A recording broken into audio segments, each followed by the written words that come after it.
Welcome back to another episode. And today I'm really excited to spotlight one of our star clients. She's just really been rapidly evolving her career to make her own path and doing this while serving the community and helping so many others while also raising three kids and just has become a total powerhouse in our community. And I wanted to really bring Melissa Hansel to the table to share her story because I think it's going to inspire a lot of you to start to think bigger about your career. And so she is now the owner of Outlook Advisory. And she's also, through our process, I witnessed her get multiple C-suite offers, but she's still really kept evolving and now is on a whole new trajectory since we last spoke. So I thought it'd be great to catch up with you, Melissa, and share your story. Thank you for coming. Thanks, Olivia.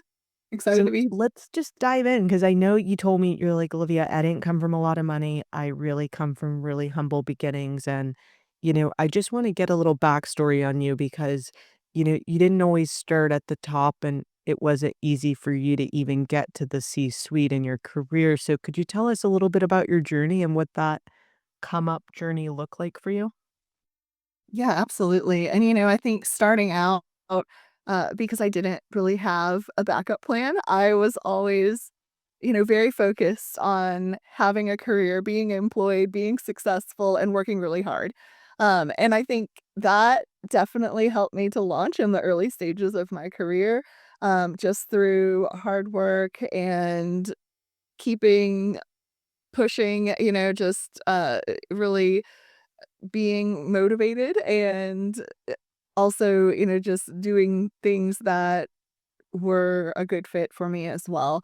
And in that sense, I ended up working at a law firm and as well as some sort of in-house company, university, biotech company, so some other legal departments as well along the way. And um I have always been a person who is loves a good project and would rather be busy than bored.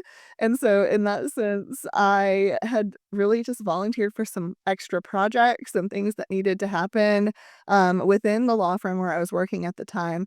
And from that, I got a lot of visibility with very senior leadership. And then, kind of unexpectedly from my end, someone who was in a management position ended up leaving the firm after 27 years. So, didn't see that coming, but it was a great step for me and kind of what I had been working towards, frankly. And so that's really how I got my start into management, and had some great mentors along the way, and particularly one female mentor who really showed me a lot about, what it meant to manage. And so, I would say having that, those people, on your side, on your team is really key, for continuing to grow and evolve. And, from there, I continued to really grow my skill set and do projects that were not always easy, but had good visibility within the organization, and ended up moving from sort of a one location management position to a firm-wide management position by taking on additional responsibility. And sometimes you don't get what you don't ask for either. So when I was making that shift, I also said, okay, what does this mean in terms of title change, in terms of compensation? And so, I think we as women have to also be intentional about that as we're growing to make sure that those pieces don't get left behind and that we continue our upward journey. And ultimately, I was recruited into a high level director position at another law firm and then was also promoted there through some strategic work that I had done. And again, just really connecting with and being visible and having real conversations with people who were in the highest levels of the organization, with founders and owners and C-suite people. I think you have to put yourself out there.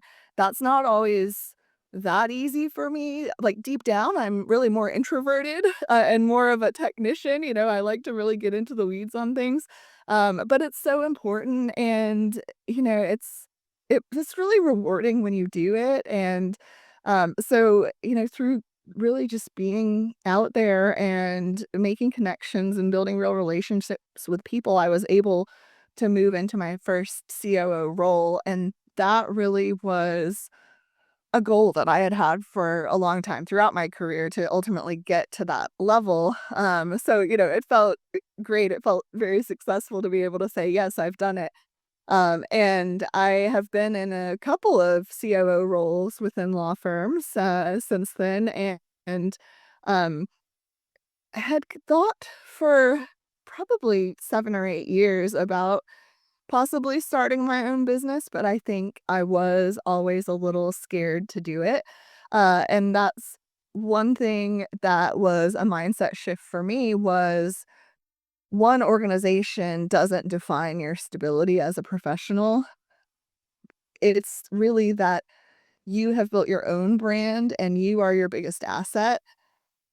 And so I realized through my journey really with CE as well that having my own business, doing consulting and fractional COO work better than some of the people I had seen hired to do it when I was within organizations was something where I could add value to more than one company, whether that's a law firm or a tech company or another type of business, and also be able to really have my own lifestyle and flexibility that I was looking for my family and for myself, to stop traveling all the time, to be able to really be present and still contribute, and if anything, I think a more meaningful way than I did when I was within some of those organizations. Wow. Oh my gosh, there's so much to unpack here, and I think it's just phenomenal. You've been rapidly evolving your whole career, and something that kind of stood out to me is well, there's a couple things. First, it's the visibility. And a lot of people don't understand this, and it's frustrating for them to understand that it's not always the best person that wins the business or the opportunity, it's the most visible, right? So how did you it sounds like early on you understood this and understood you needed to focus on that piece. Could you expand on that a little bit more? Yeah, and I'll say too, it wasn't a perfect journey, like, it's not something that I've always been great at, and there were I think one asset that I have is that I'm pretty self-aware, and so there would be times when I would realize, okay, I was not strategic enough, or that message was definitely lost in the boardroom or with this executive. I was way too deep into the technical side of things in the weeds, and it went right over their head. So, a little bit trial and error at first, especially early in my career, to figure out how to message that and how to frame it. And, I think I kind of have these 2 sides to myself, one, the very technical side, but also, like, the culture and communication side. I like languages, I speak Spanish, I also enjoy writing and things like that. So, I have that side as well, and that was really also applicable to figuring out how to structure that messaging to get in front of people in a way that they understand. And it's still something that I'm working on now, like working on exploring executive presence and what that looks like. And I've worked with CE to do that as well. Um, because that's something that's just so important to figure out exactly how to present yourself. And then to realize too, there's a special sort of language within the boardroom or within senior executives that no one will really ever teach you. So even like if someone questions your idea, that's not necessarily a bad thing. It actually shows their engagement that they were listening versus if they just sit there blankly and don't say anything. So realizing that and kind of evolving yourself and also maybe letting go of some perfectionism. I'm definitely a recovering perfectionist too. And then really just to keep pushing and driving and give it 110% and you know, s- just not be afraid to be in front of those people and get more and more exposure. That's awesome because I know that's another thing you said that stood out to me, and it was one organization doesn't define your stability, and I think that's something that a lot of people are having to kinda come to that harsh reality that you can't put your security in one organization. How is that mindset shift when did that happen for you? Like, when you really start to realize that? Yeah, and I had really worked hard my entire career, and I think I had this belief that if you do good work, then, you'll be rewarded for it. But that being said, I had also had times where people had kind of tried to hold me back, had told me I was too ambitious or things like that. And so that all kind of came together in my mind for me when I was in kind of a layoff situation that I was not expecting, where I was told that I did a great job and realized that, okay, nothing is guaranteed. And so you can put all your eggs in one basket with one organization and give it probably more of yourself than you should, or at least that was the case for me. Or you can have your own business with multiple organizations making a broader impact with more than one company and having the stability. Even if one client needs to go another direction, you have others in on the bench with you on your team where you can really still have more stability. And it's just a very different way of thinking about it, and setting it up and structuring it than I had ever previously allowed myself to think about.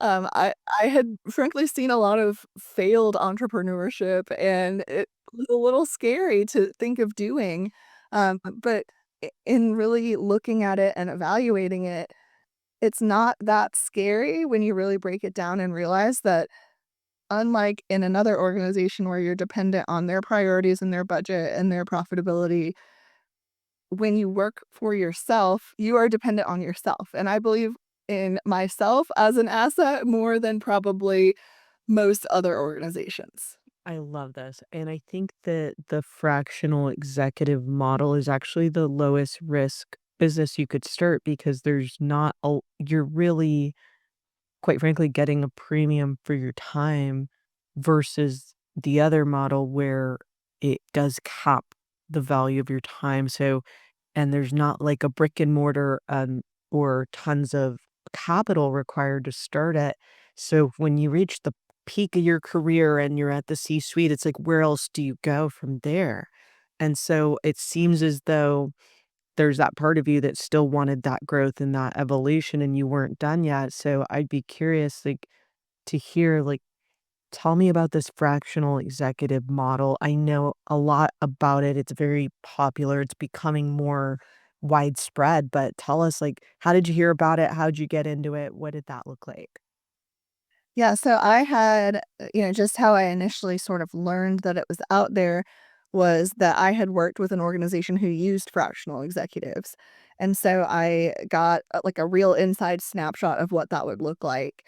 And even prior to that, probably 10 plus years ago, I had seen even large law firms that would use consultants for projects or project management or software implementations, things like that.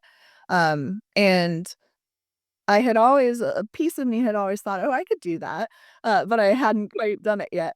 And you're right, like, I did get to a point as a COO where I said, "I was working for this my whole career, and now I'm here.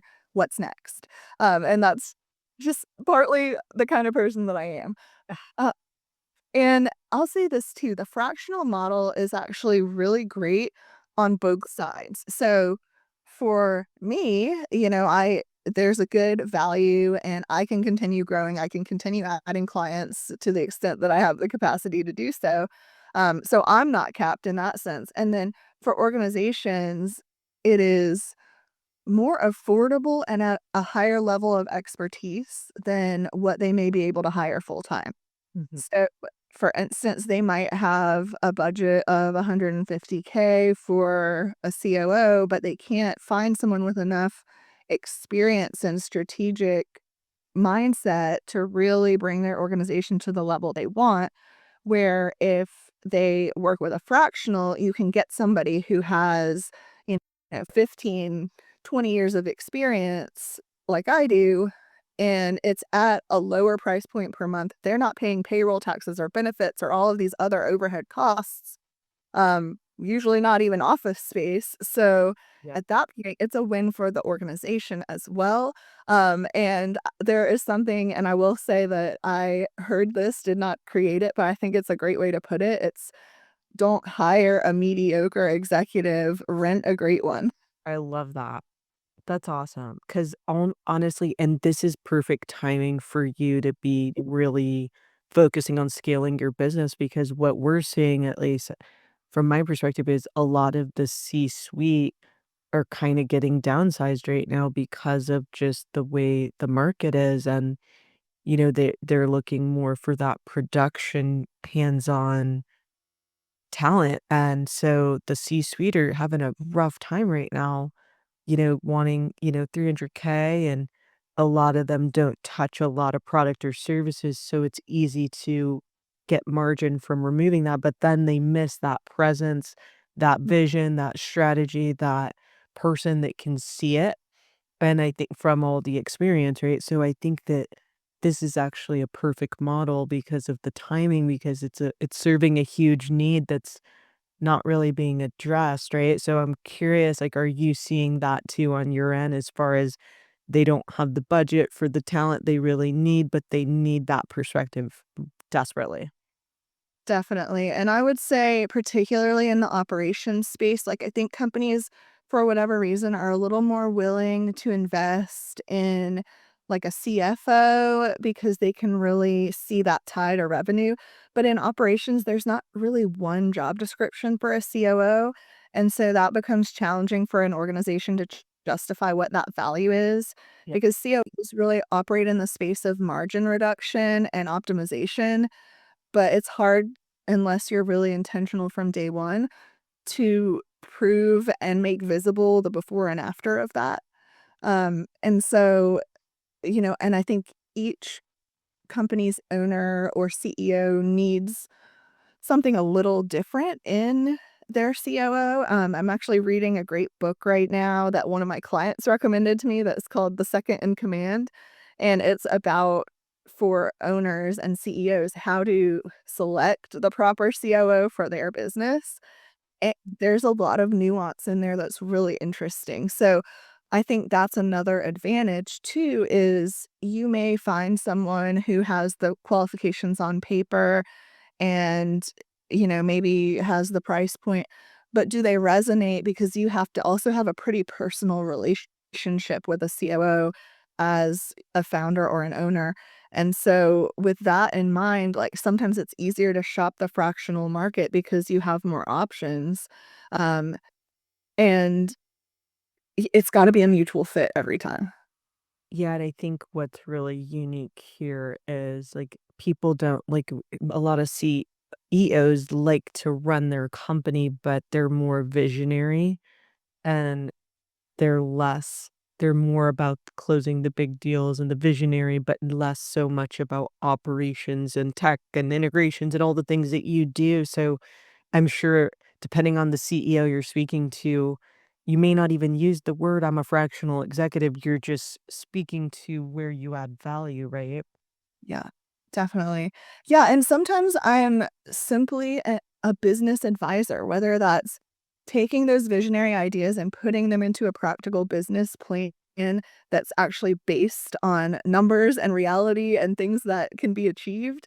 So to really be the implementer for that vision or helping them strategize on what their first priorities are. There's a lot of different forms that can take. And I think that's where the COO comes in is really providing that support so that the infrastructure is there to implement and to effectuate the CEO's vision.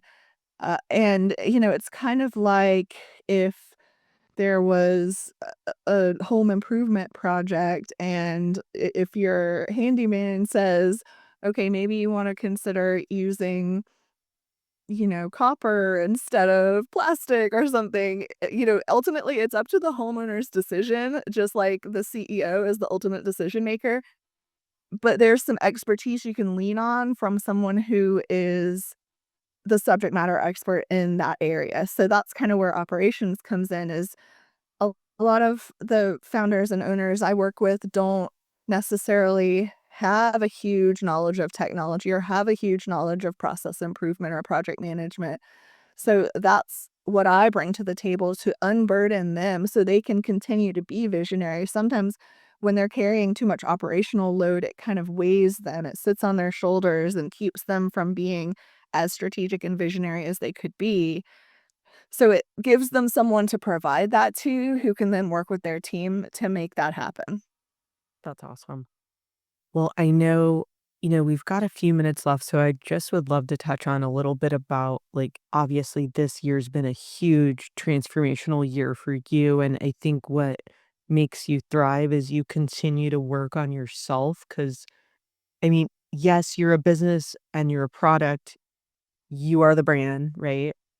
But that's the case even if you were looking for a COO job, right, through the career evolve process versus this. So it's what people don't really understand nowadays. Like as an executive, you kind of have to look at yourself as a business of one and really constantly be evolving that brand and that message. If you could give someone advice, like maybe it's another C-suite person that just got laid off and they just feel like they're entering the worst job market in the last decade, what would you say to them right now? What advice would you give them? Because I know you're in the game still. You're always evolving and you're always building these connections. Yeah, absolutely. And, it is a tough market, but there's also a ton of industries out there that are hiring so many people. Like, I'm working with an organization that's hiring for probably like 6 or 7 different roles right now. So they are out there. So, just to have that abundance mindset, first of all, I think I'm naturally an optimist, but really just keeping yourself in a mindset of attracting to you what you're looking for.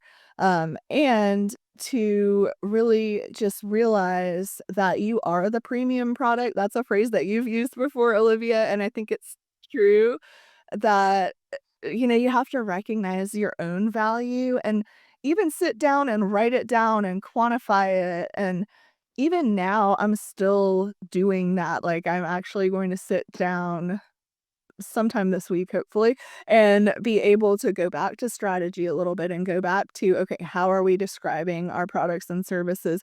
How are they adding value for organizations? And just being really intentional about that. And if you are looking for a COO role within an organization, it's the same thing. Does your resume show that? Are you describing that in a conversation? Sometimes I place COOs at organizations that I work with as well and end up advising them. And some of those interviews, they just talk about what they did. And some of them, they're very strategic and they really quantify the benefit that they're bringing to the table. And I think that's the key difference is being able to say what value you really add and thinking about that intentionally and not just having your laundry list of things that you've accomplished, but what those did and what the impact is. That's awesome. You're really focused on your positioning and your value proposition, and that's always evolving too as your business and the market is. So good for you. And so, how can people get in touch with you? What's the best way to learn more about you? Yeah, absolutely. Well, they can certainly message me on LinkedIn. I'm always checking that regularly. And then also, if you would like to email me directly, I would love to hear from anyone. It's my email is melissa at outlookadvisorygroup.com. Fantastic. Well, yes, go follow Melissa Hansel, reach out to her on LinkedIn, and thank you again just for taking the time to share your story. It's very inspiring. Thank you, Olivia. I appreciate it.